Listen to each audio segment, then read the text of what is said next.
On today's Locked On Thunder podcast, we're going to have a player profile and projection for Bennedict Mathurin out of Arizona. Could he be the right pick for the OKC Thunder? Could he slip to pick 12, or will OKC need to trade up if they want to get their hands on this pure bucket getter?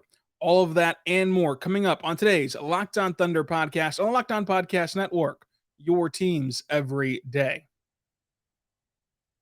You are Locked On Thunder, your daily Oklahoma City Thunder podcast. Part of the Locked On Podcast Network, your team every day.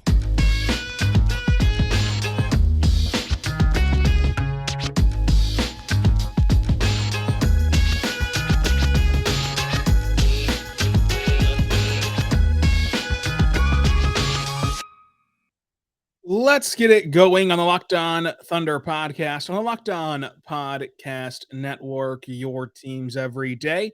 I am your host, media member, and editor-in-chief over at thunderousintentions.com, Rylan Stiles. You can follow me on Twitter at Rylan_Stiles. Follow the show on Twitter at LOThunderPod. Email the show, LOThunderPod@gmail.com. On today's show, we have another 2022 NBA draft profile giving you all you need to know about a possible Thunder prospect.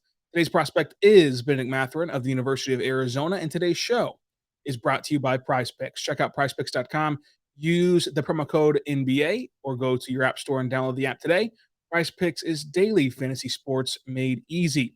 We are zeroing in on the NBA draft, just about 2 weeks away now from June 23rd, and we'll get to see how the Thunder choose to utilize their draft picks. Of course, right now they own pick 2, pick 12, pick 30, and 34.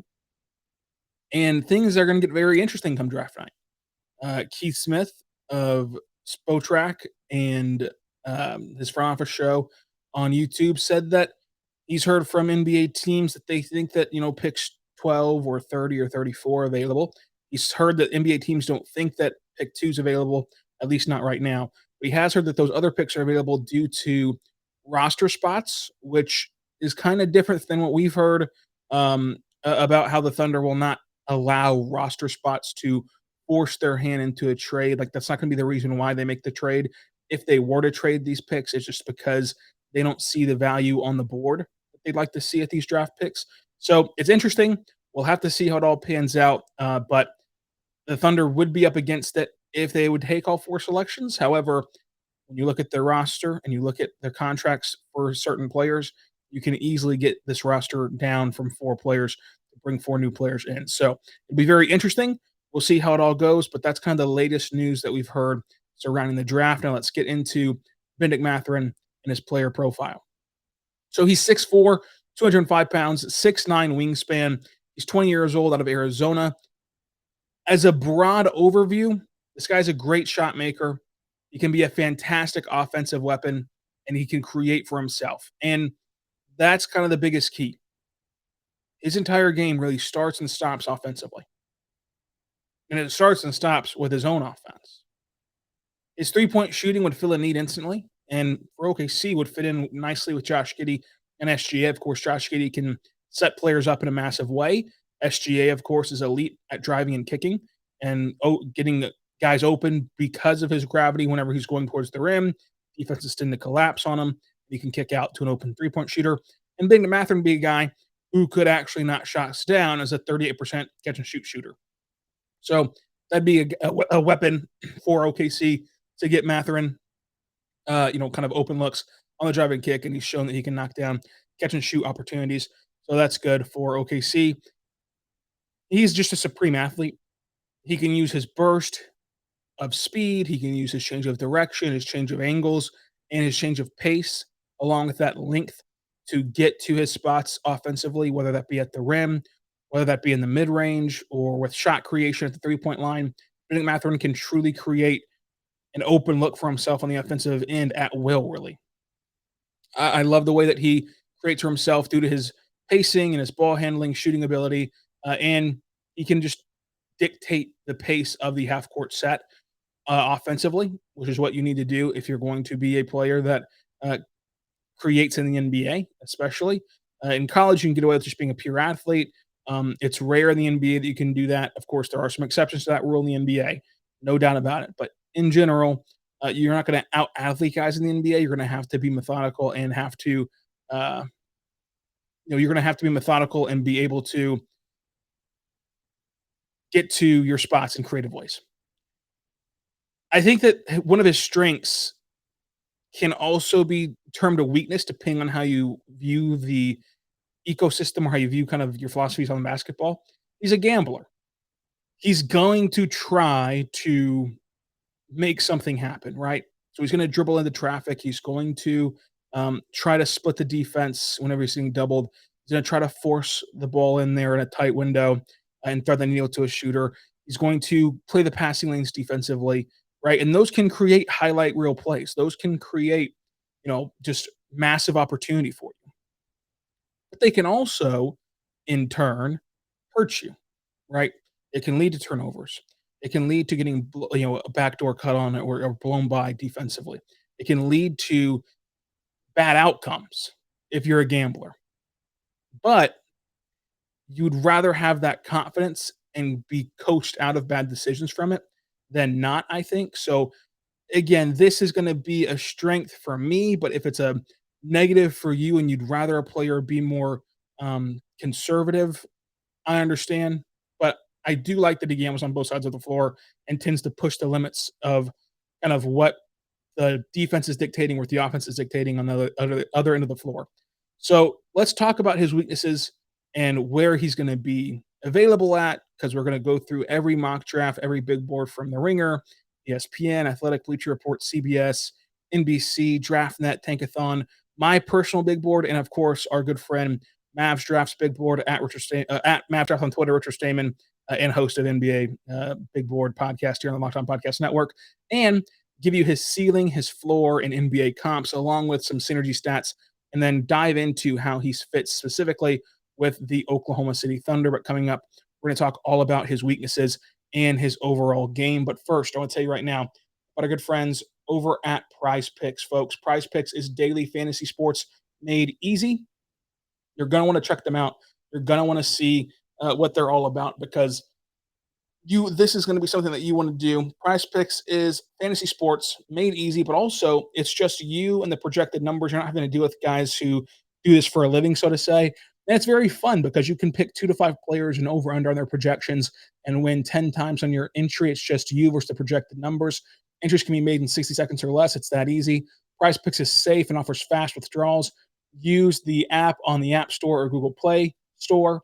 PrizePicks offers props from points to rebounds and steals, but also it allows mixed sport entries. So you can take, say, the over on Steph Curry points tomorrow and the under on Daniel Lynch hits allowed, for example, in the baseball side of things. So you can combine sports. It's so much fun. PrizePicks does not just offer NBA. They offer college basketball, college football, MLB, NFL, MMA, and so much more. So go right now. PrizePicks has an exclusive no-brainer offer for all of our listeners and all of our users. You can get $50 for free if a player in your first PrizePick entry scores a single point. You must use the code NBA. That's right. It is an exclusive offer available to Locked On fans. Sign up today and use the code NBA. $50 for free if a player in your first PrizePick entry scores a single point.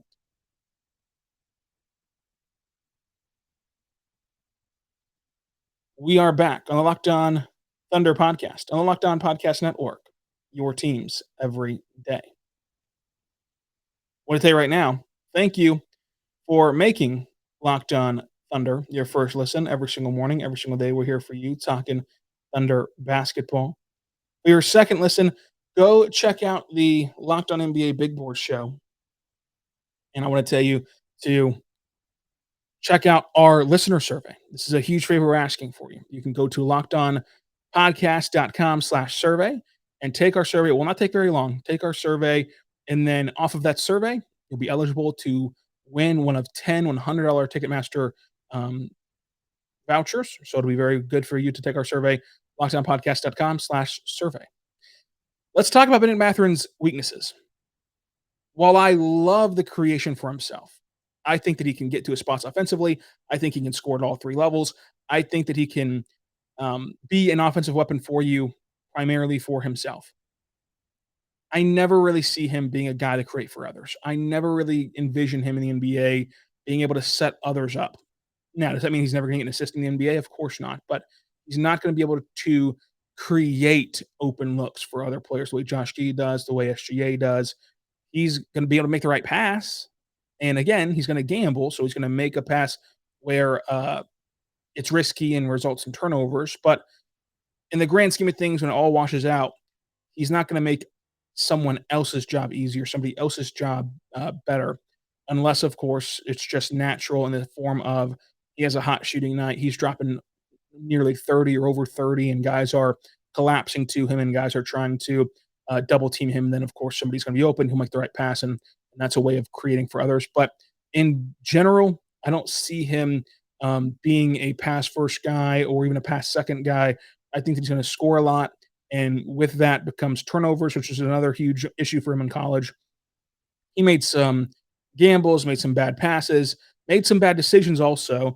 And then again, as the primary scorer, and this kind of is a weakness for now because we haven't seen him change it, but we're going to talk about how he can change it. As a weakness for now, he dribbles into trouble a lot. He dribbles into traffic and into situations where you'd rather him not go, into the paint with three guys already there waiting on him to receive him, right? So you'd rather him not dribble in on three guys. Now, how much of that changes just by the natural progression of offense and spacing and different factors once you get to the NBA level? That probably is an easy thing to change. Again, it could be a bad habit that never goes away, but as you get better spacing, as you get better teammates around you who you trust to not have to take on the burden of the entire offense by yourself and feel the need to drive in on three guys or drive in on the whole team and get beat up on your way to the rim and get the ball taken away from you. I think that those numbers will go down in the NBA just based off of that natural evolution of basketball. The NBA has better spacing. The NBA has better teammates around you than you do at college, at the college ranks in Arizona. So those turnovers should clean themselves up unless he just continues to be an awful decision maker, which I don't think that he is. I think that it's just I think that the decision making stuff was mainly born in a branch off of the idea that he didn't have teammates who he trusted enough to where he took on the pressures of being the guy on a team. Whereas in the NBA, I struggle to find a team where he'd be the guy. And so that can take away some of that stuff. My other big question marks, these are the two that I think are legit. I think that the creation, for others, the way that you can bat that is by just producing as a scorer. And then, of course, they're going to throw more guys at you. And, of course, somebody's going to be left open. If they're double teaming you, somebody's open. For the turnovers, just mentioned it, the pressures of not being the guy help that a lot. But the big concerns are, can he finish within the trees of the NBA? The rim scoring was not bad in college. It also was not excellent in college. It was good. It was a good rim finishing in college. Now, as the NBA gets, as you progress to a league that's bigger, faster, stronger, understands how to play defense, right? There's a lot of times in college, you might face off with a big guy, right? You might face off with a guy 7 feet tall, but they're just chasing blocks. They're not actually playing defense.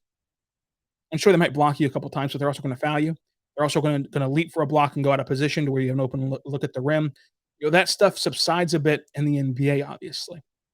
So can you still finish at the NBA level? And I have strong question marks about that for Bennedict Mathurin. And if you take away his rim finishing and you say that he can't do that at the NBA level, now he's a 2-level scorer where he's going to shoot around the elbow, he's going to shoot at the three-point line, but that's pretty much it, which leads to the next weakness. He's extremely raw on defense, even whenever he does lock in, which is incredibly rare. Now, you know that I give players a pass on defense in college. I get it. It's hard to lock in when you're playing Colorado on a Tuesday versus whenever you're playing the Golden State Warriors on a Tuesday. But the fact that even whenever he was kind of focused on defense and trying his hardest on defense, he still looked kind of lost. I don't love that. Because if his defense doesn't progress at the NBA level and his rim finishing takes a step back at the NBA level, as rim protection gets a lot better in the NBA, Well, then all of a sudden you're a 3-0 guy. You've heard of 3-and-D guys. He's a 3-0 guy because he can't create for others. He can't play defense. He can't finish at the rim. He can just shoot threes. Now he can create threes for himself off the dribble. He can catch and shoot threes from Josh Giddey setup and from SGA driving kicks. But then at that point, you're just a 3-0 guy. And is that valuable enough for picks, 12 or trading up from 12 to go get them? So those are the two big weaknesses that I think that teams are going to have to answer as we are sitting here in the, pre-draft process where you're having private workouts and you're having these interviews with them. You're trying to kind of convey what kind of player is going to be. Those are two things I think that you have to sign off on. That you feel like he can finish at the rim, you feel like he can play defense before you actually select him, because his availability is basically consensus top 10. There's one place that has him at 11. Everybody else has him in the top 10. Right? So the Ringer has him at 10, ESPN at 8, The Athletic at 6, Bleacher Report at 9, CBS, of course, CBS has 3 different panelists, so they go 11, 10, and 10. NBC has him at 9, DraftNet has him at 6, Tankathon has him at 10, I have him at 7, and then Mavs Draft, our draft expert, has him at 5. So anywhere from 11 to 5, you can see Bennedict Mathurin fly off the board. I think that somebody will take him in the top 10, but again, those two weaknesses might scare a few teams off in that process, and kind of whenever they're doing their evaluations on Bennedict Mathurin. As far as his ceiling and floor, I think that his ceiling is just this pure bucket-getting wing that is an average defender, and because of his offensive ability, he can stay on the floor as an average defender. His floor, though, is a rotational scorer who is non-existent on the defensive end. And so if you're non-existent on the defensive end and all you can do is score, you're going to be like a 9th, 10th guy because there's certain matchups where you just can't play. And when the game shifts to half court and the game slows down, it's harder to hide guys in the playoffs. How often can you stay on the floor if all you can do is score?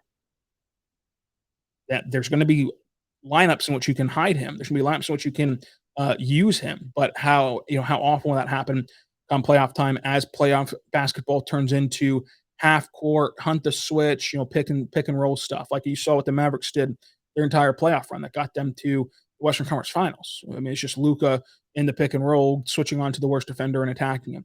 If Luka's doing that to you in the playoffs and you have been Math on the floor, you're probably going to be cooked a bit on that end of the floor, obviously. His NBA comps, these come from the Ringer draft guide from Kevin O'Connor. He says that he has shades of Jamal Crawford, Karis LeVert, and prime Victor Oladipo. If you get prime Victor Oladipo or you get Jamal Crawford or Karis LeVert, that'd be awesome. But we'll see kind of how it all pushes together. Coming up, let's talk synergy numbers. Let's talk how he fits specifically with the OKC Thunder. But first, I want to tell you right now, they're good friends over at Built Bar. Built Bar is a fantastic protein bar that tastes just like a candy bar. Go to BuiltBar.com. Use the promo code LOCK15. Get 15% off of your next order. Folks, my favorite flavor of Built Bar is cookies and cream. You're going to want to check it out. It's a protein bar. Tastes like a candy bar. It is high in protein, low in calories. It is good for you pre-workout or post-workout or even as a meal replacement or a snack. Make sure you check them out today. You can go to Built.com, use the code LOCK15, 15% off of your next order. Built.com, promo code LOCK15, 15% off of your next order.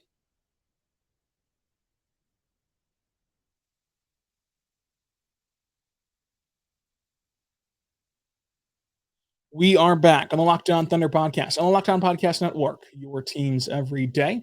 I'm your host, Rylan Stiles. You can follow me on Twitter at Rylan_Stiles. Follow the show on Twitter at LOThunderPod. Email the show, LOThunderPod@gmail.com.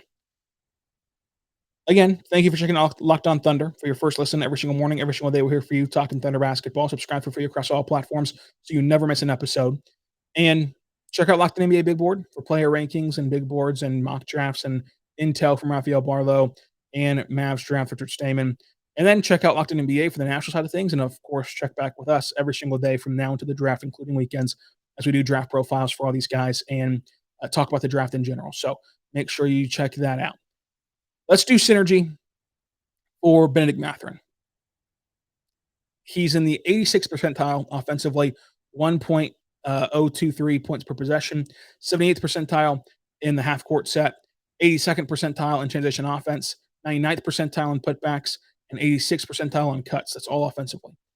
Also, around the rim, non-post up. So again, looking around the rim without the post up opportunities, he's in the 77th percentile. So again, it's not bad around the rim. But it's just as things get better in the NBA in terms of rim protection, how much does that number drop off from? Right now, the defense is where things lack. Now, overall, his defense is at a 56th percentile in the country. Not bad, not great, not excellent, just good. It's a nice average defender, right? He's in the 56th percentile. Uh, Again, as the NBA gets a lot better offensively, that number's going to drop off. How much can you limit that drop off from Bennedict Mathurin come NBA time? How he fits with the Thunder. In an ideal world, I think his future role is a complementary scorer next to SGA and Josh Giddey, who will be hidden on defense. Think about what that means, though.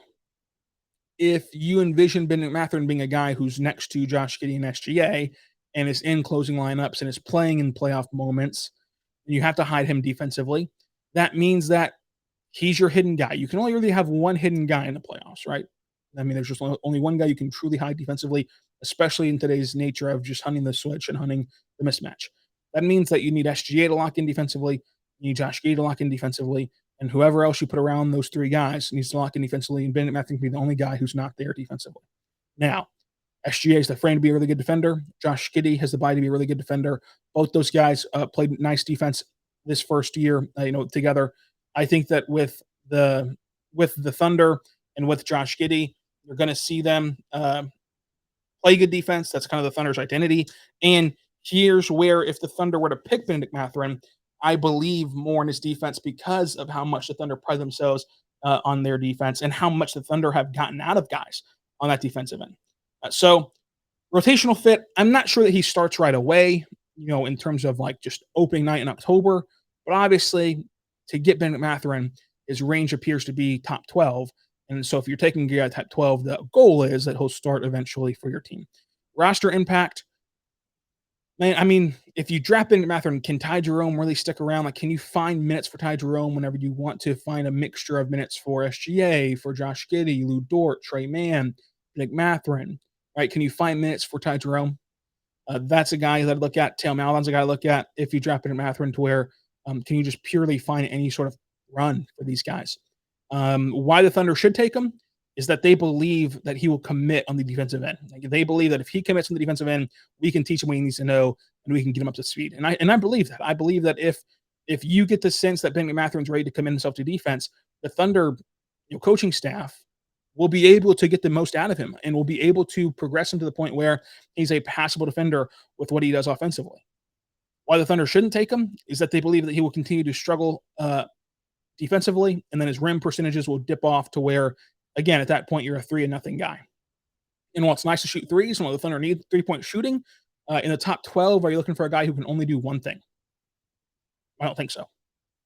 So we'll see. We'll see how that kind of all lines up. Let me know what you think about Bennedict Mathurin in the comment section down below or on Twitter at Rylan_Styles. And until tomorrow, be good to one another.